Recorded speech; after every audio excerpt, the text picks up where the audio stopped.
Sedlar. That's all right. Hey, Welcome. Great. Thanks so much for having me this morning. That This is sound great. good? New superintendent at Springport? It's kind of one of those, is this really real? I got to pinch myself. He said those words. So it's been great. It's been absolutely wonderful. So you had an opportunity, you're a Springport grad. I am. When this opportunity came about, just tell us kind of what led you to it. Yeah, so 4 years ago, actually, there was an opening and I applied, got an interview, couldn't finish the interview process because I had COVID. Didn't know I had COVID at the time. Oh my gosh.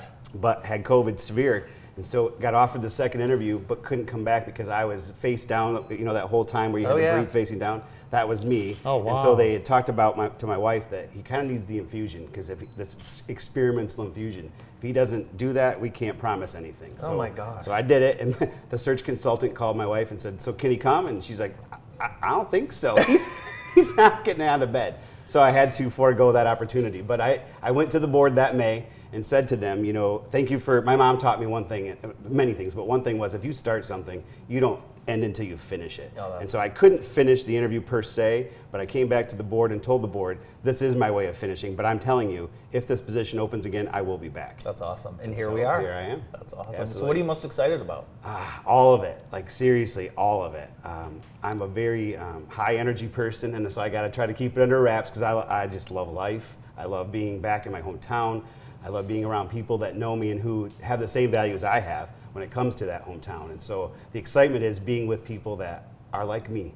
And I think, you know, it's almost surreal in the sense that not many people get this opportunity to go back to serve a community that served them growing up. And so I look at, and that was part of my platform when I interviewed, was saying, my legacy is I'm going to give back like people gave to me, because I want the kids in Springport Public Schools right now to really understand that people love you and care about you and will help you succeed, and you can then come back and give back to them. You got me excited. Yeah, I'm ready well, to good. go. Let's go. Yeah. Good, absolutely. It's a very unique district. You really, the school is the community. School is the community. Yeah, we're the largest employer. We're the largest everything. I mean, you know, we have some construction companies and some excavating companies, but by far we employ the most amount of people, and it's the hub. Even though it's located a little bit out of town, it's the hub. Every time we're on campus, we are treated with great kindness. So thank you to you and your staff. Absolutely. We love visiting Springport. Had a chance. You guys had a chance to visit Media Day. That was fun. That was really fun. Coach Pack had said he had sent out a parent letter, and so he had given me a copy of that. Yeah. And I started looking through it, and I said, Coach Pack, tell me what that is. And so he said, well, come see it. I'll tell you what it is. Yeah, Coach Pack doing a great job. He's just a great coach, a great leader of young men. Yep, absolutely.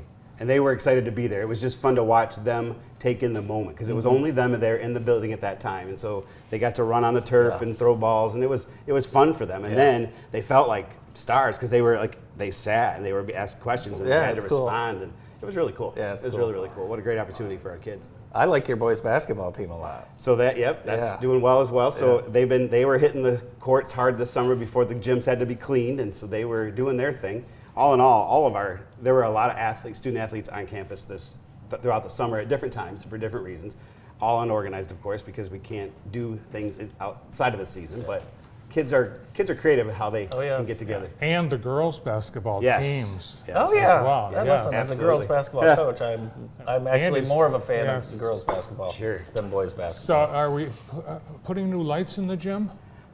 So right now, the high school gym, no, I don't believe so. Okay. Those lights are great. Yes. So if you're referring to the bond project, I like the bond project. The bond project is going to revamp the Arches gym, which is the original gym that I only knew as a gym. I don't think I've ever been there. It's the airplane hangar, the barn, whatever you want to refer to that as. But so that will have new life given to it with some appearances of the arches that then we're actually talking about reusing the true arches that are in the gym in other areas of the district. I think you should have a throwback game in there, Springport versus Concord, and get all the old uniforms out and do all that.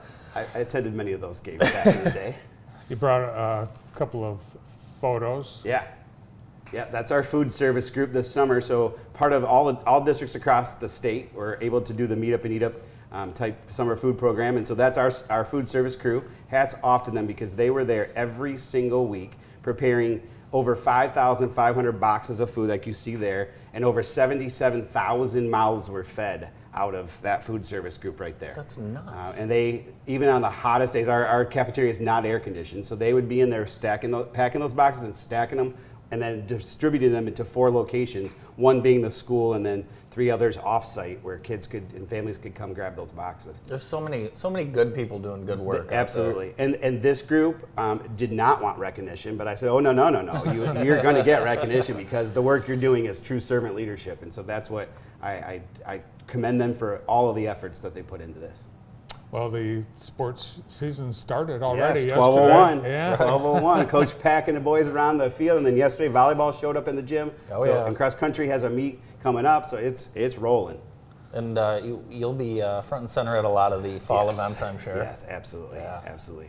Now for many reasons. And you started your career as a teacher. I did. As I think every superintendent I did. does. Tell us a little bit about your family, Terry. Sure. So my mom is a teacher, and so teacher by trade, but she was involved in a serious automobile accident back in 1985 that left her unable to walk. She had inner ear damage, and so not able to walk. That was going to be her very first year of her own classroom. Oh, man. Couldn't do it. So prior to that, though, my mom had kind of implanted a seed in me about education. So I got to play school a lot at home. I didn't like school as a kid because I didn't know it at the time, but I was as ADHD as they came. And so I just couldn't sit still. Yeah. So that, and then I was the bad kid and ended up in the office a lot. So I joked that I spent so much time in the office, I might as well be a principal. I know how to do the job. So from there, though, my mom helped foster that, and then I felt the call to become a teacher. And so went to Eastern Michigan, did my undergrad there, and then student taught in Parma Western at Bean Elementary. And then from there, my wife and I were living in Metro Detroit, so we decided to stay down there. Now, this country boy from Springport, I drove 8 miles to work every day and thought, I don't know if I'm supposed to be seeing the things I'm seeing out here.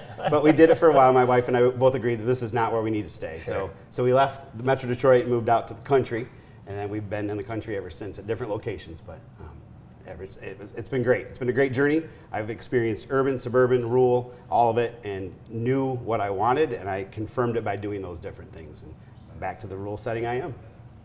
All right, first year as superintendent. Yeah. Before this, you were an administrator, Yes. but this is your first superintendency. Correct. That is correct. So yes, before, so I spent 9 years in the classroom, roughly 19 years as an administrator at principal, and then the last 2 years before this as a central office administrator in Olivet Community Schools, doing director of operations, human resources, and safety and security. I can tell you're very excited. And the people in Yeah. Springport, We're excited for you. Yeah, I've talked to several that are very excited to have you there. Yeah. So best wishes. Thank and, you. Good luck to Thank you very everyone much. in Spartan Nation as That's right. school gets underway. That's right. Thank you so much for having me today. You bet. New superintendent at Springport Public Schools, Absolutely. Terry Sedlar. Absolutely. More of the morning show after this.